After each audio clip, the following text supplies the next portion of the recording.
been about a year since I talked about Destiny 2 in any manner as critically as I did last year when I did my review of Destiny and basically my Destiny, where I talked about the last 5 years in Destiny leading up to Shadowkeep that I experienced and what it did for me.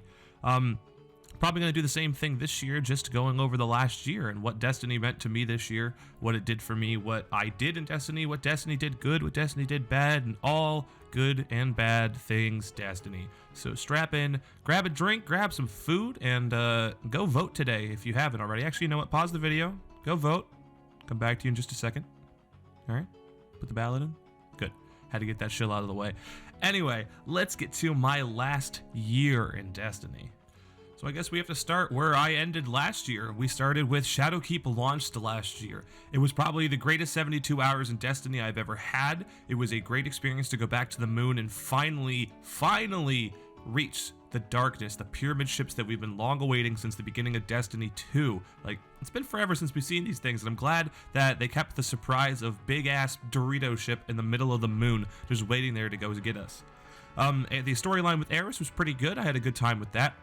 The Season of Undying that came with it was also really good, and people kind of, for some reason, think that Season of Undying included everything in Shadowkeep, but I definitely have that separate in my mind. Season of Undying was pretty lackluster, honestly, in my opinion, if you don't count everything that came with Shadowkeep, because that's not really what the season was.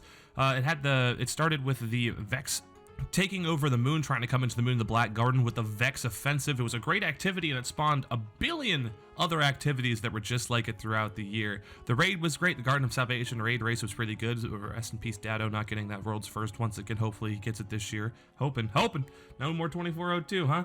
And then we got into the Season of Dawn. Season of Dawn was pretty interesting for me, at least, because it was the first season that I ever got a title. I got the Dawning title, which was absolutely crazy. I never thought I would get a title because they seemed so hard to do, but that season was really easy, gotta be honest. The Savior title was one of the easiest titles to ever get. We had the fractaling deposits this year. That was a whole thing, figuring out when to put your fractal in and everything, if you're going to store it and keep it, if you're going to invest right now. All the stonk means and everything that came out of it, and it was a good time. Season of Dawn was really good. Good storyline with Sate 14 finally coming back. My favorite character in Destiny lore history, obviously because he's a punchy boy titan, and his helmet has helped me through millions and millions of encounters where I needed all the enemies to be blind. Season of Dawn was really, really good. It also came back with the return of Trials of Osiris, which I haven't played. You know why? Because Trials is bad, and Crucible is bad. There's a reason that no one ever sees me in Crucible and Trials, because it's bad.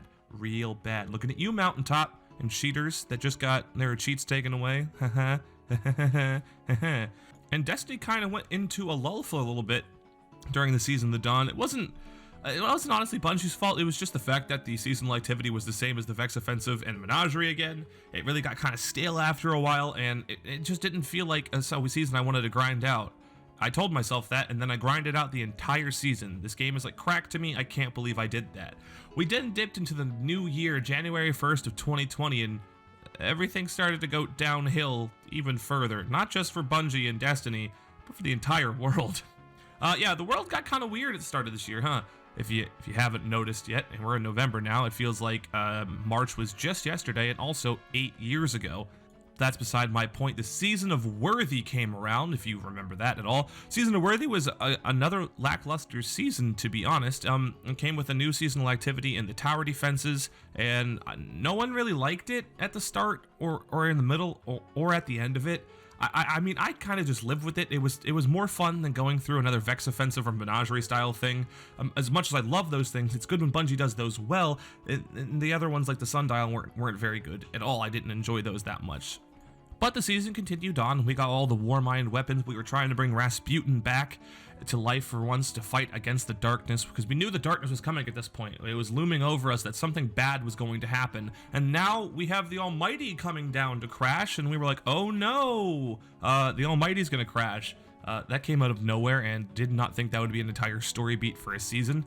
So we got Rasputin back online, fully functional with all of the tower defenses we did, and we got the first Destiny 2 live event ever, which was crazy at the same time, way too long. It was like 2 hours of us looking at the sky, hoping that little speck, that bird that just flew across the sky, was actually something to do with the event.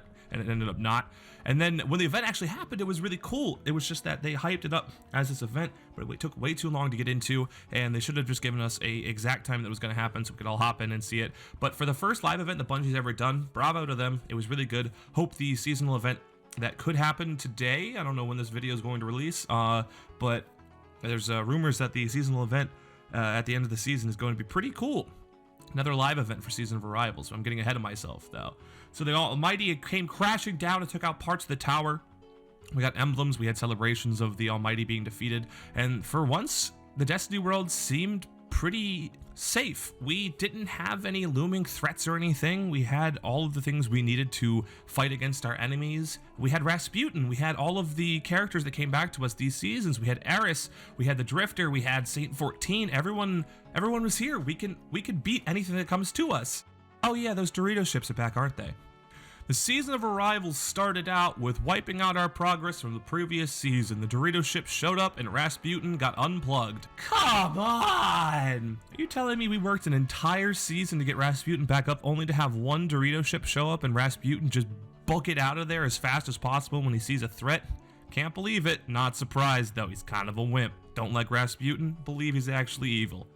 Anyway, the Season of Arrival started. The pyramid ships of the darkness finally showed up to all of our home planets. They showed up to Io and Titan, Nessus and Mercury, to Mars, and to all of the other places going in the Destiny content vault, TM 2020.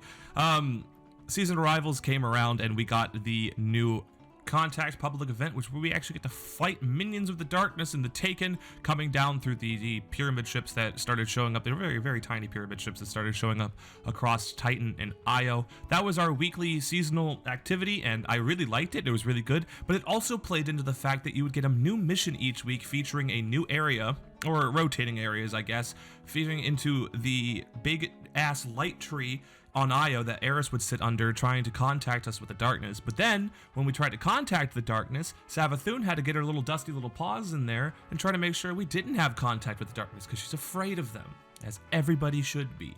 So, the seasonal loop this year, or this season, was to go into the Contact public event, then go to a couple of different activities, get some points, earn some collectibles, and then go into the Means to End mission and go through the whole thing. And at the end of the season, it was pretty cool. We got different words each week to try to see what the darkness is trying to say to us. Savathun tried to interfere each week. She kind of failed at the end, and we ended up killing Nokris in the Ascendant Realm, which was actually the Ascendant Realm that looked like it took place on the Dreadnought and the Court of Orcs, which was really cool. Probably one of the coolest missions they did all season.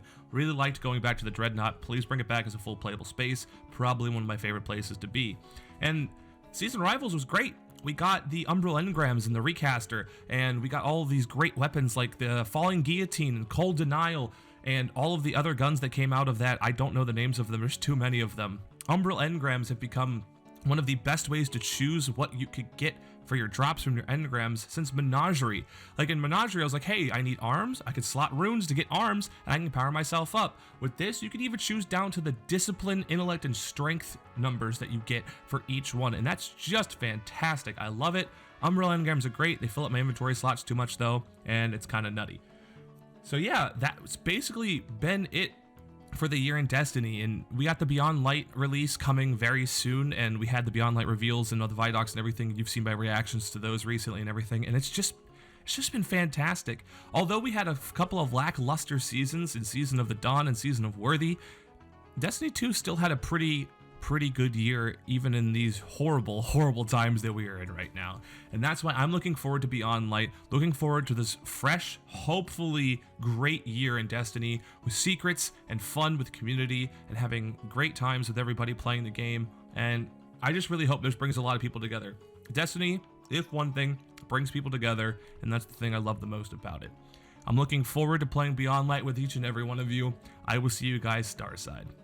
Thank you guys so much for watching, listening to me rant about the game that I love to hate to play every single year. Thank you guys so much for watching, getting your daily dose of vitamin P. If you guys want more daily doses of vitamin P, please check out the rest of the videos on my channel. We have an Xbox Series S unboxing coming next week, and a new setup tour coming as well. The unboxing video will be out hopefully on the 10th, with the setup tour being included in that. I'll catch you guys next time. Peace out, and take care.